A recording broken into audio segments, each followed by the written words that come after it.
औज़ बिल्लाहि मिनश शैतानिर रजीम बिस्मिल्लाहिर रहमानिर रहीम। अस्सलाम वालेकुम साहब बिरामा को क्या हाल है? ठीक ठाक है। उम्मीद करे सो ठीक हो सो खैर आफियत से हो सो। तो अज एक बड़ी गड्डी आई खड़ी है, इन्हें मैं तक रिव्यू करवा देना। बहुत अच्छी गड्डी है और बहुत दूर आई खड़ी है गड्डी काम कराने वास्ते। मुल्तान आई खड़ी यानी कि डेरा इसमाइल खां तो आई है। और गड्डी है जी फौजी निलाम वाली गड्डी है, निशान गड्डी है, ठीक है ना। तो ये तुस देते पे तुहाडे सामने खड़ी पिछू इंदा काम थींदा पी है। तो आओ मैं तक इंदा थोड़ा जे काम दी डिटेल दसा देवां पिछू, ठीक है ना। बाकी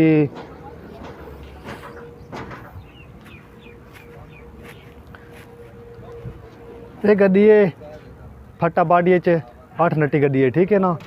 तो इंदा काम वगैरह थींदा पी है और तुस देख भी सकदे वे इहदी डिटेल वगैरह ये चेक कर सकते वे तुसा, ठीक है ना। इंदा इंजन जड़ा है वो बहुत बड़ा इंजन है इंदा, देखो तुसा। और 6 सिलेंडर इंजन है इंदा, यानी कि ट्राले वाला इंदा इंजन लगा हुआ इंदे विच फिट थी हुआ है। और टायर वड्डे टायर हैं, 8 नट्टी च गड्डी है। तो सारी खराब थी पई आई है गड्डी, यानी कि ग्रीस हुण करवाई है इंदी।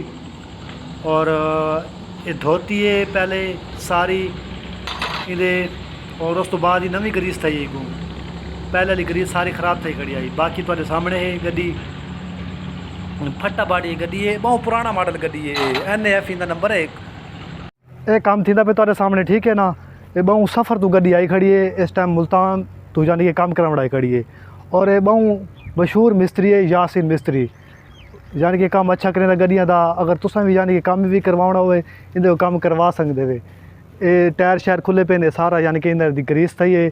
और इंजन वगैरह का इंदा काम है। बहुत पुरानी गड्डी है, बहुत पुराना मॉडल है।